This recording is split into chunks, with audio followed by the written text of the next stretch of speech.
Selamat pagi semuanya. Pagi hari ini kami dari kelas 3B TKPB, khususnya dari kami kelompok 1 dan 2. Pada pagi hari ini kita memiliki kesempatan untuk setidaknya mencoba praktikum CIPS dan juga DCVG. Sebelumnya, kalau kita memperkenalkan diri masing-masing, saya Fadardi Muhammad dengan NIM 221424 Saya Istiana Fadila dengan NIM 221424039. Saya Andi Devianti dengan NIM 221424034. Saya Anissa Azhara dengan NIM 2214240. Saya Amanda Destrina dengan NIM 221424033. Saya Azmari Naura dengan NIM 221424036. Saya Imara Zahira Inisa dengan NIM 221424040. Saya Bimantoro Rizky Fauzi dengan NIM 221424037. Iya, dan saya Yunus Tonapa sebagai pembimbing praktikum proteksi katolik dan CIPS. Oke, sudah mengenal kami semua dan pada pagi hari ini kita akan setidaknya mempraktekkan dan juga memberitahu langkah-langkah bagaimana kita bisa mengambil data dan juga terkait bagaimana mekanisme bekerja dari praktikum CIPS dan juga DCVG. Maka dari itu, silakan simak videonya sebaik mungkin. Nanti kita akan berikan beberapa tips untuk perhitungan dan juga pengambilan data. Selamat pagi semuanya.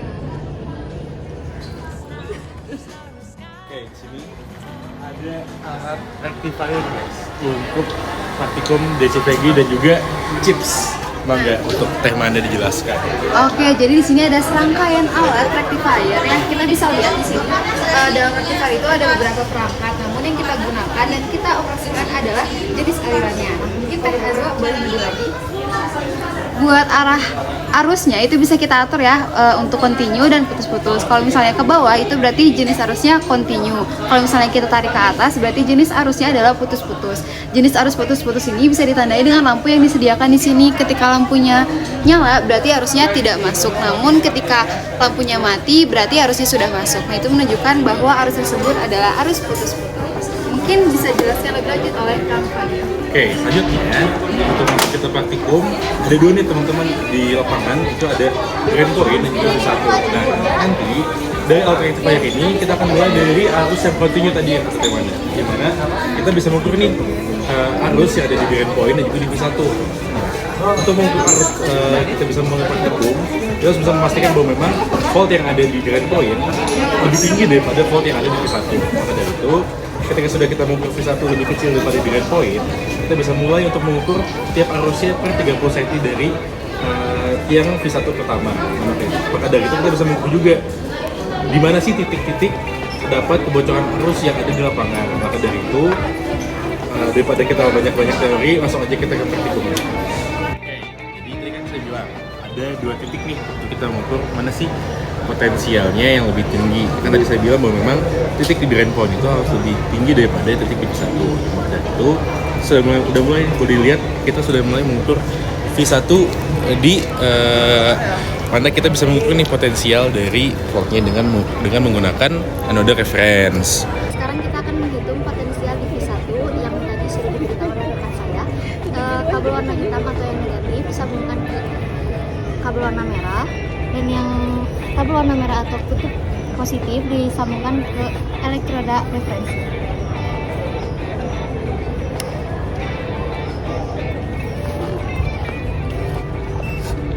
Oke, kita mulai di grand point. Sudah ada elektroda reference, sudah ada voltmeter, langsung kita ukur aja.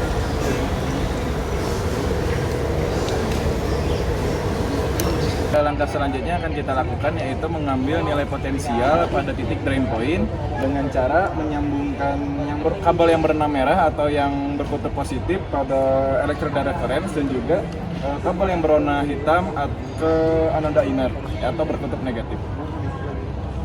Kabel hitam akan disambungkan menuju pipa, kemudian untuk kabel merahnya akan disambungkan menuju anoda inner.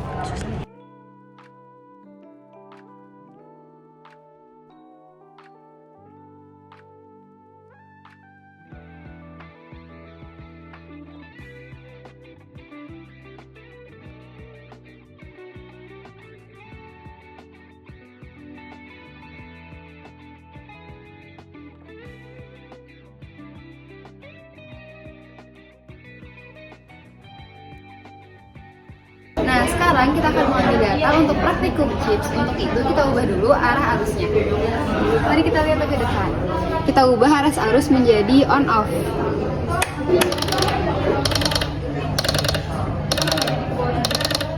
Akan diukur juga nilai chipsnya sepanjang tiap 30 cm. Nah, untuk jelasnya kita langsung praktekkan saja.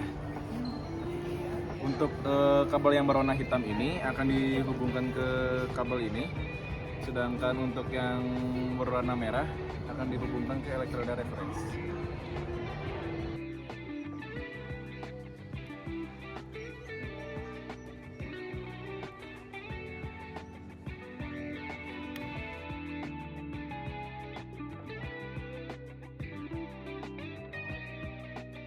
Teman, ini adalah pengukuran terakhir kita itu di titik terakhir dekat dengan tadi titik V2 yaitu drain point. Oke, kita lihat bagaimana cara pengukuran energi potensialnya.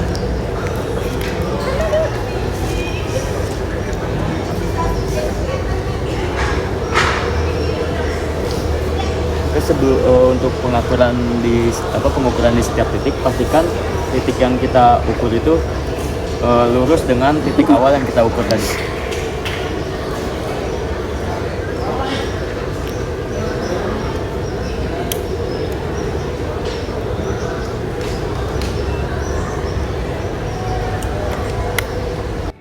Oke teman-teman, jadi inilah data yang kita dapatkan dari hasil praktikum.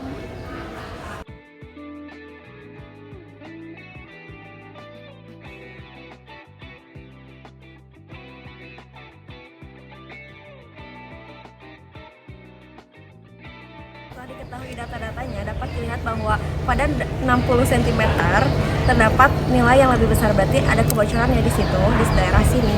Lalu akan ditarik garis lurus ke sana dan dibuat lubang-lubang lagi. Oke teman-teman, karena kita udah menemukan titik kebocoran pipa, maka sekarang kita atur lagi rectifiernya. Nah, untuk pengukuran DCVG, arus yang diubah itu adalah arus putus-putus menjadi arus kontinu. Setelah diketahui adanya indikasi kebocoran di titik 60 cm, kemudian kita lakukan pengukuran di CPG dengan menggunakan elektroda standar.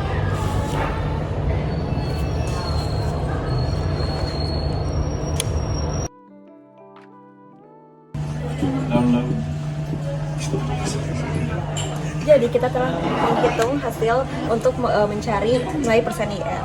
Nah, yang pertama kita kan sudah mengetahui di mana titik kebocoran dari si pipanya. Nah, terus V1-nya itu kan tadi sudah diukur sebesar 1,636 dan 2-nya 1,721.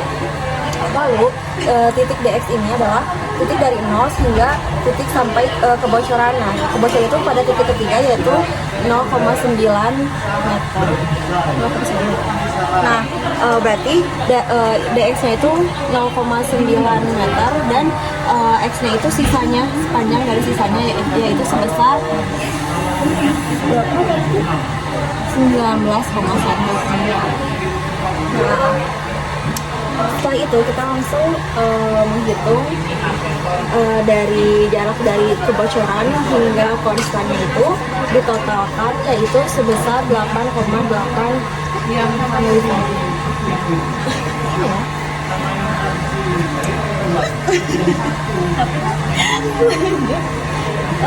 Ini adalah menghitung P per RE-nya, yaitu dengan rumus seperti ini dan mendapatkan hasil 16.049 mV persen. Nah, setelah itu, setelah kita mendapatkan P per RE, kita langsung menghitung untuk persen IR-nya, yaitu dengan membagi OL per RE sebesar 8,8 per P per RE-nya itu 16.049 kali 100%, terus ini hasilnya 5,33%. Nilai persen IR yang kita dapatkan itu sebesar 5,33%. Nah, berarti dia tuh masuk ke dalam kategori ringan karena rentangnya itu 0 sampai 15%, dan untuk rentang-rentang selanjutnya itu dari